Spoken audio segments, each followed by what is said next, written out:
أشهد أن لا إله إلا الله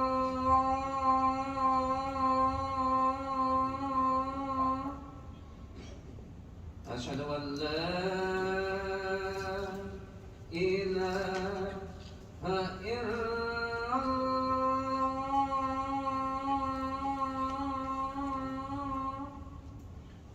أشهد أن محمد رسول الله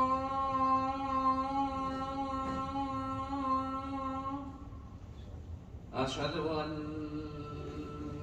محمد رسول الله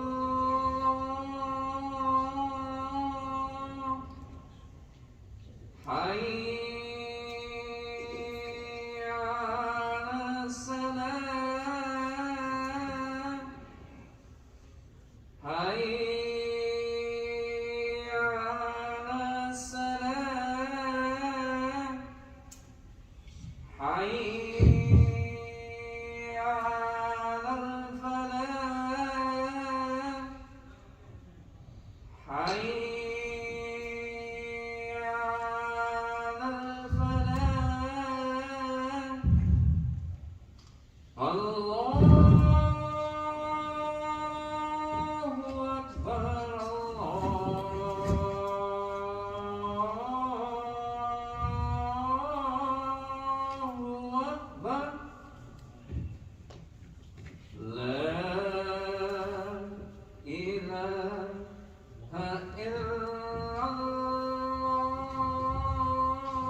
إن الحمد لله نحمده ونستعينه ونستغفره ونعوذ بالله من شرور أنفسنا ومن سيئات أعمالنا من يهده الله فلا مضل له ومن يضلل فلا هادي له وأشهد أن لا إله إلا الله وحده لا شريك له وأشهد أن محمدا عبده ورسوله يا أيها الذين آمنوا اتقوا الله حق تقاته ولا تموتن إلا وأنتم مسلمون يا أيها الناس اتقوا ربكم الذي خلقكم من نفس واحدة وخلق منها زوجها وبث منهما رجالا كثيرا ونساء واتقوا الله الذي تساءلون به والأرحام إن الله كان عليكم رقيبا يا أيها الذين آمنوا اتقوا الله وقولوا قولا سديدا يصلح لكم أعمالكم ويغفر لكم ذنوبكم ومن يطع الله ورسوله فقد فاز فوزا عظيما. أما بعد فإن أصدق الحديث كتاب الله وخير الهدى هدى محمد صلى الله عليه وسلم وشر الأمور محدثاتها وكل محدثة بدعة وكل بدعة ضلالة وكل ضلالة في النار. Really, all the praise and certainly all of the magnification and all of our dedication should be to Allah and Allah alone. And I publicly, I inwardly, and I outwardly declare that there is none that deserves to be worshipped except for Him, Jalla fi Ula, and that the one that we should be following is Al-Amin, Al-Mustafa, As-Sadiq, Al-Masduq. He was sent to guide mankind from the darkness into the light. My dear brothers, today, inshallah ta'ala, we're going to come from somewhere that you've never thought before, based upon what one of the great scholars of Islam, he taught the ummah. And the scholar is someone that's different than us, ya ikhwan. Allah gives them the ability to look into the kitab and the sunnah and to pull out some things. So the scholar that, inshallah ta'ala, we're getting this from, his name is Ibn Qayyim al-Jawziyah, rahimahullahu wa rahmatullahi wasi'ah. And he said that blind following is not equal to knowledge which is based on proofs. So we're going to talk, inshallah ta'ala, this in light of, is shirk a'adham al-dhunub indallah? So there are some usul principles, usul fiqh principles, ya ikhwan, that we need to study before we delve into this. From amongst them, we find the principle al-haq bidala'ihi la yuqa'ilihi, that the truth is in the proofs, not in the one who said it. As well as al-ibratu bidala'i la biqa'il, that the example is in the proofs and not the one who said it, istithna, except for Allah and His Messenger. So we find from all these principles, ya ikhwan, the scholars, they have agreed on la tahkum hatta ta'dhin laka bil hujja, that speaking, or as they say, do not pass judgment in any matter unless the evidence shows you or grants you. Nadru ma'adilil haythu yudar. We follow the evidence wherever it takes us. And لا تتكلم في مسئلة ليس لك فيها إيمان. That do not issue a ruling in any matter in which you have no predecessor or precedent. Meaning that if I come up here today and I say something, brothers, not based on the book and the sunnah, you should ask me, brother, well, where are you getting this from, akhi? Who from the past, from the scholars, are saying what you're saying now? So, inshallah ta'ala, based upon some of those principles that we lay down, my dear brothers, we're going to show the brothers. And it is a deep study, akhwan, when I was doing the research on it.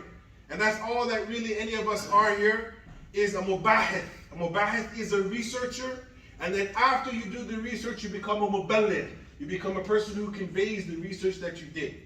So, ya akhwan, the ayah that Ibn Qayyim, he quoted, showing, ya akhwan, that shirk is not the most severe. Even though we've been taught that from the time that we were young, it's written in a lot of the other books.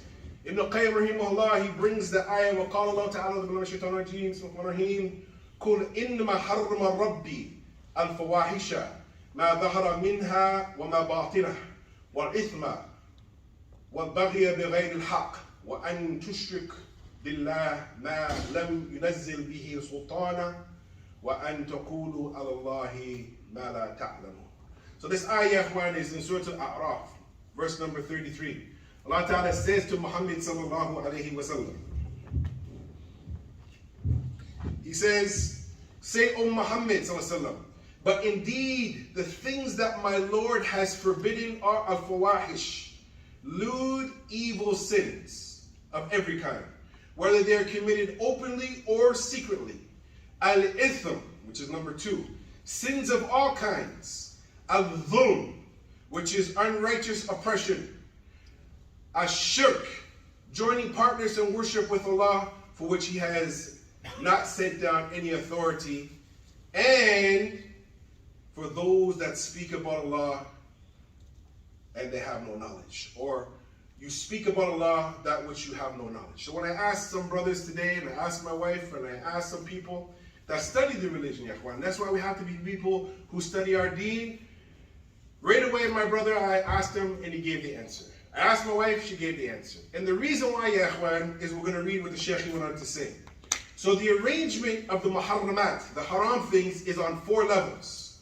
And he began with the least of them, and it is a fawahisha, every type of evil sin. Then secondly, he followed that with which is more severe than that, and which is more severe than that, and which is more severe than that. So speaking about Allah and His religion without knowledge is worse than a shirk, according to Ibn Qayyim, rahmatullah alayhi. So we find, ya ikhwan, al-qawl ala Allahi bila ilm. The Shaykh, he's explaining, ya ikhwan, that in this discussing this verse, he says, first of all, and this is when it really opened up for me, because then you started to see that there's a tartib, there's layers to this, ya ikhwan. In discussing this verse, he says, first of all, there are some sins which are what they call haram lidatihi, forbidden due to their own evil nature, and other ones which are haram li ghayrihi or ghayrihi, which are forbidden because they lead to some evil or have some evil in them. And he said with respect to this verse, all of the 4 that we mentioned, they are haram li dhatihi. They are haram in their own essence because of the evil in them. Continuing in this discussion. And then the Shaykh, he brought the 4 or 5 points. So he went on to say, things even more than committing shirk involves, he says, it involves, this is where it gets scary, brothers, when you look at the deep mind of the scholars from the past. Ascribing something falsely to Allah. This is another sin. Changing or altering the religion of Allah. This is a sin. Denying what He has confirmed or confirming what He has denied, which is a sin. Affirming something, declaring false over declaring something false as true, as it is in supporting something which Allah dislikes or He opposes. And supporting something that Allah dislikes, opposes, and something that Allah He dislikes. So when you look at it, ya ikhwan, this is what they call al-murakkib. It's compounded sin, ya ikhwan. If a person, and I've seen it with my own eyes, Muslims born and raised, I've seen it. I've seen them go to the grave of a particular individual and make sujood to the grave of that person, whether it was their uncle or the father, whatever. I've seen them make sujood. This is shirk, shirk al-akbar. But what is different, ya ikhwan, if somebody was to get on the member, or someone that's considered to be a knowledgeable person, was to say things about Allah and His Messenger and the religion that have no proofs, no evidence, and it's totally wrong, because now what happens is you misguide all the people, ya ikhwan. And we're living in that time. So when we look at it, ya ikhwan, how serious this is. Ibn al-Qayyim rahimahullah wa rahmatullahi wasi'ah, he wrote a book, brothers, especially for you Arab brothers. This is something that I learned about maybe about 15 years ago. Ibn al-Qayyim rahmatullahi, he wrote a very beautiful, monumental book, a scholarly masterpiece. Even, ya ikhwan, the non-Muslims go to this book to learn how to implement laws, ya ikhwan. The book is called I'lam al-Muwaqqi'in. Basic translation, information for those who sign on behalf of the Lord of all the worlds. They give what they call his tawqi'. Hada halalin, hada haramin, and the Shaykh, he signs off. This is a scary thing. This book, ya ikhwan, I looked it up, I seen it in 5 volumes and in 6 volumes. It is one of the most comprehensive Islamic legal theories, and today even the lawyers, the judges, and the so-called muftis, they use it. Okay? Now, in the city of Toronto, I'm not gonna lie, brothers, I've met at least 100 people that call themselves a mufti. I'm a mufti. They introduced me, I'm mufti so-and-so. First question I asked them is, have you read I'lam al-Muwaqqi'in? They said, which book is that? We've never heard it before. Those who sign on behalf of Allah, ya ikhwan. This is very serious, that you speak about the religion and you have not got permission from Allah Azza wa Jal to quote Kitab and Sunnah as it's supposed to be done. You say something from your mind. And a good friend of mine, he went one time to a very famous Sheikh's halaqah, and the Sheikh was giving his own tafsir of the Quran. And the brother had an app on his phone where he read 7 or 8 tafsir in Arabic. And he was an Arab himself. And he said, Ya Sheikh, I have a question, Sheikh. Where did you get this tafsir from? The Sheikh, because he's popular, he said, well, this is what I think. This is what I think about the book of Allah. Not quoting, as we quoted before, brothers, a precedent, a scholar from the past who said it, then okay, we can look at the situation and say, if you watch al-akhir, or if you chance another scholar seen this information, that information, maybe other scholars, they didn't see it. He has someone before him. But now to just speak, ya ikhwan, is very scary, ya ikhwan. So we look at the situation, sins, ya ikhwan, they aren't to be taken very lightly. But some are worse, and some are more severe than others. Many think shirk is top of it, but we find, ya ikhwan, based upon our research, that to speak about the deen of Allah without any information, without any burhan, without any dalil, without any hujjah, ya ikhwan, can get us in a lot of trouble, ya ikhwan. And this is the time that we're living in right now, where sometimes certain people around the world, you don't know, ya ikhwan, what kind of pressure they're going on, and then sometimes they give a fatwa, or they say something, and then when you look at the research, you're like, how did he come to this conclusion? How did he come to this conclusion? We don't want to dig deep, ya ikhwan, into people's intention. But sometimes you sit and you wonder and you say, I know the dalil that goes against that. My children know the dalil that's against that. For instance, pork. Some Muslims, oh brother, we're in Darul Harb, so we can just eat pork as we like. I can eat potatoes instead. So we've heard crazy fatwa like that. So my dear brothers, there is so much information here, Ikhwan, and the Shaykh, he brought another dalil and another dalil to back it up. وقال الله تعالى ولا تقولوا لما تصف ألسنتكم الكذب هذا حلال وهذا حرام لتفتروا على الله الكذب إن الذين يفترون على الله الكذب لا يفلحون. قال الله تعالى, Allah Ta'ala says, and say not concerning which your tongues put forth falsely. This is not only for the non-Muslims, it's for the Muslims as well. This is lawful and this is forbidden. Hada halal and hada haram. That means you're not supposed to sign off for Allah. If Allah says something is haram, it's haram. If Allah said, or as Muslims say something is halal, then it's halal. We cannot come now, or Shaykh can't come now and say, well, you know, it could be halal. You know, I think so. I don't know. This is very scary, ya akhwan. Allah Ta'ala ends off the sentence by saying, verily those who invent a lie against Allah will never prosper, ya ikhwan. They will not be successful. So my dear brothers, when we look at it, we have, you ask the Muslims who were the greatest scholars. The Prophet ﷺ went on to say in one narration that Mu'adh ibn Jabal radiallahu anhu will come a handspan. And this hadith, I reflected upon it for many years, and then now I fully understand it. He said that Mu'adh ibn Jabal will come a handspan ahead of every other scholar. And the reason why he said that Mu'adh ibn Jabal is the most knowledgeable in halal and haram. Yeah. Halal and haram. So now you look at this situation here, these ayats. People signing for Allah. This is halal, this is haram. Mu'adh ibn Jabal was the most knowledgeable. And when he used to say some very powerful words, he used to say, and I think I said it on the member before, he said, Ijlis bina wa nu'min sa'atan. He said, let us come together, let us sit for an hour and discuss on how we can get closer to Allah. So my dear brothers, one of the things the scholars, they used to do, and it's something that I used to see in my beginning of my Islam, we would ask some people, Shaykh, what is the answer for this? And the Shaykh would say, you know what, let me get back to you. Let me do some bahath, and let me do some research before I open up my mouth. Let me go back and let me ruju' ila usul, let me go back and return to the books and see what the other scholars said. Don't put me on the spot. And then the Shaykh, he would, after all of that, he would say, this is what I've been able to look at and produce. And then he would say some words, ya akhwan, we don't hear no more. He would say, Wallahu ta'ala a'lam wa a'lam. And Allah, the Most High, He knows. And I don't know. Ma'adri, I don't know. Imam Malik, rahmatullah alayhi, some people, they went on a great journey to visit him in the city. They used to be called Imam Dar al-Hijra. Imam Malik, rahimahullah, a group of emissaries, they came to him. They traveled far and they wanted some questions answered. Imam Malik, the author of the Muwatta, ya akhwan.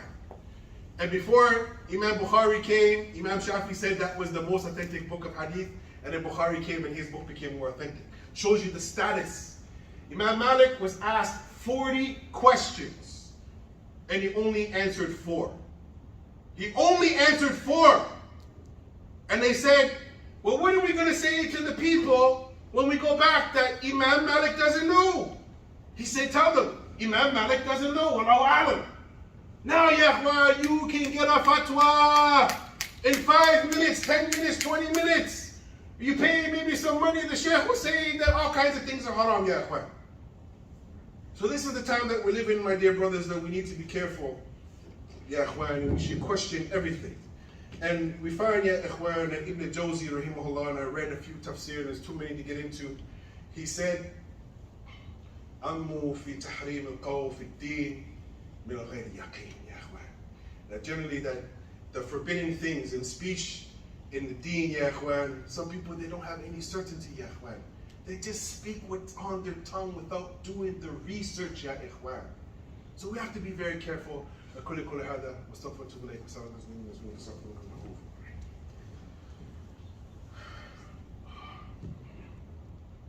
Alhamdulillahi Rabbil Alameen. Wa usalli wa sallam ala nabiyyina Muhammad wa ala alihi wa ashabihi ajma'in. Ya ikhwan, a few ayats, maybe some brothers, they're not convinced. Maybe they're like, well, I don't know, this new Muslim, he's bringing some new stuff. That's why, ya ikhwan, we go back to the scholars. So the Shaykh, he brought another ayah to make it crystal clear. وَقَالَ اللَّهُ تَعَالَى إنما يأمركم بالسوء والفحشاء وأن تقولوا على الله ما لا تعلمون. Again, يا إخوان, again, emphasis. And he, now the question we got to go back and find out, who is this? It is Shaitan. It's from the Shaitan, ya Ikhwan, that he commands you only with evil and fawahish, sinful things. The Shaitan commands the people, and that you should say something against Allah with which you don't know, ya Ikhwan. How much dalil do you brothers need? And I didn't even open up, or we didn't even get a chance to look at the book that the Sheikh wrote, I'Lam al-Muwaqqi'in, ya Ikhwan. 6 volumes going into detail, explaining stuff in great detail, ya Ikhwan. So people these days, ya Ikhwan, we need to know these days, people, they say something, you yourself have the responsibility, if you're muballigh, if you're an adult, to go back and to look and see. And alhamdulillah, this is one of the things that I learned from my teachers from a very young age. I met Muslims and they would tell me some weird things, and Allah blessed me to meet some elders. I'm not going to mention them because I don't want to praise them too much. But they said, Akhi, ask for their source, ask for their dalil, ask for their burhan, see where it is. And then on top of that, is the istidlal the right way? Is it understood that way? Because if I came to the brothers and say, you know what, I don't want to pray anymore. Why, brother, what's your deal? For waylun lil musallin. Allah says, woe to those who pray. If I just quote that one ayah without what is known as the sihah, without the context, I can come and prove anything in the religion. I don't have to pray. What you do? Allah says, woe to those who pray. So, ikhwan, it's very important. Somebody, they take a quote, they cherry pick a quote in our religion. We need ourselves to investigate. And sometimes you go to the brothers, if you have good adab, and you say, Ya Sheikh, barakallahu feek, zadakallah ilmin ya Sheikh. Sheikh, kayf nafham? How do we understand this, Sheikh? Because I was made to understand it like this. And by you saying that, you can say that one of your sheikhs, that he taught you something else. And this is sharing, ya ikhwan. But now comes the time, ya ikhwan, as a new Muslim. I remember one time I went to one imam, away from the people. And I seen him doing something that wasn't from the sunnah. And I went to him and I whispered to him, Sheikh, قال النبي صلى الله عليه وسلم كذا وكذا وكذا وكذا. The Sheikh became mutakabbir, where the Prophet said, Al-kibr batil al-haq wa ghamt al-nas. Kibr is rejecting the truth and looking down upon the people.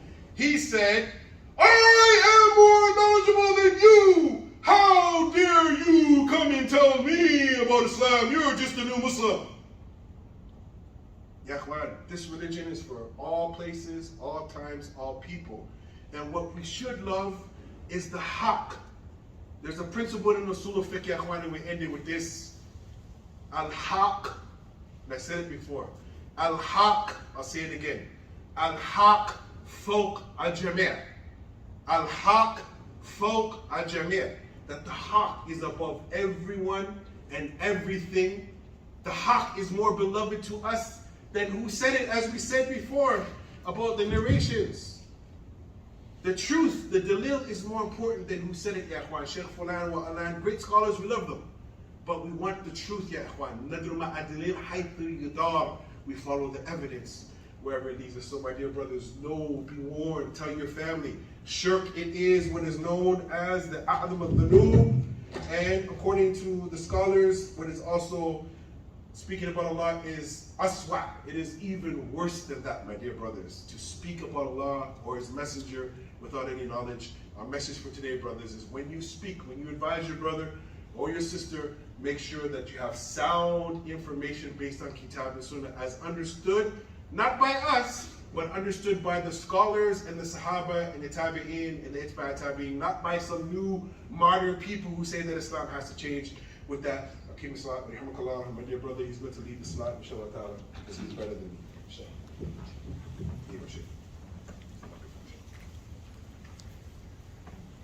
الله أكبر الله أكبر أشهد أن لا إله إلا الله أشهد أن محمدا رسول الله حي على الصلاة حي على الفلاح قد قامت الصلاة قد قامت الصلاة الله أكبر الله أكبر لا إله إلا الله.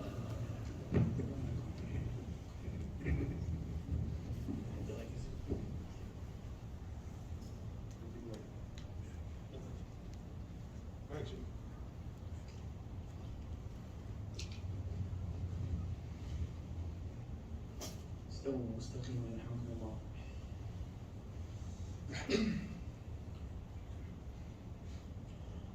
الله أكبر.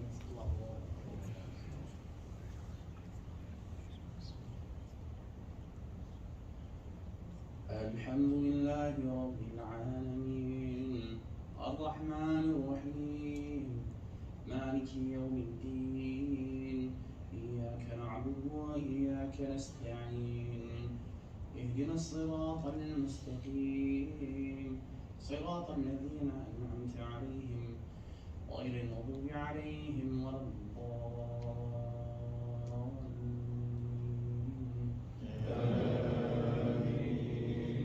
سبح اسم ربك الأعلى الذي خلق فسوى والذي قدر فهدى والذي أخرج المرعى فجعله غثاء أحوى سنقرئك فلا تنسى إلا ما شاء الله إنه يعلم الجهر وما يخفى ونيسرك لليسرى فذكر إن نفعت الذكرى سيذكر من يخشى ويتجنبها الأشقى الذي يصلى النار الكبرى ثم لا يموت فيها ولا يحيا قد أفلح من تزكى وذكر اسم ربه فصلى بل تؤثرون الحياة الدنيا والآخرة خير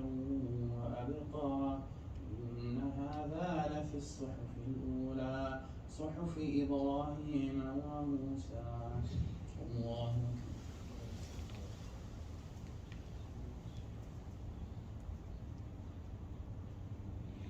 الله لمن حمده. الله أكبر.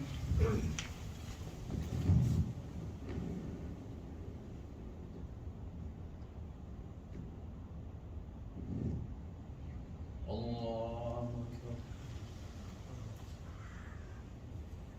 الله أكبر.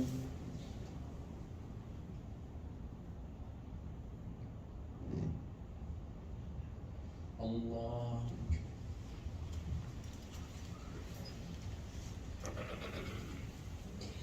الحمد لله رب العالمين الرحمن الرحيم مالك يوم الدين إياك نعبد وإياك نستعين اهدنا الصراط المستقيم صراط الذين أنعمت عليهم غير المغضوب عليهم ولا الضالين.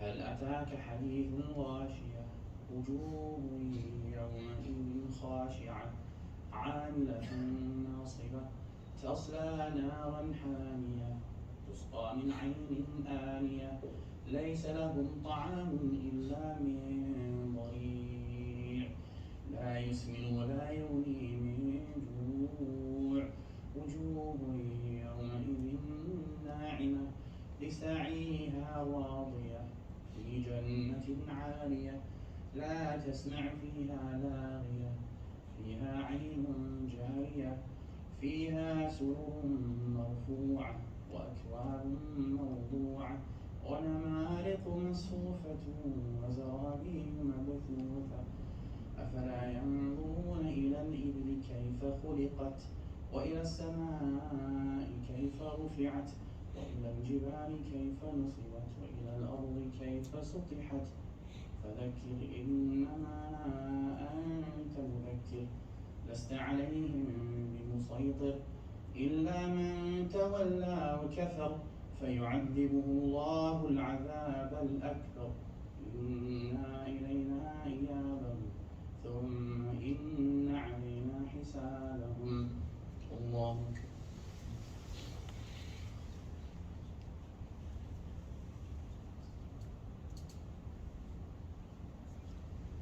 الله لمن حمده. الله أكبر.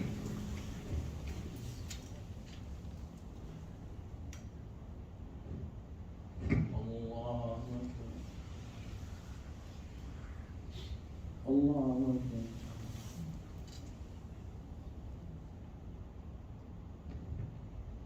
الله أكبر.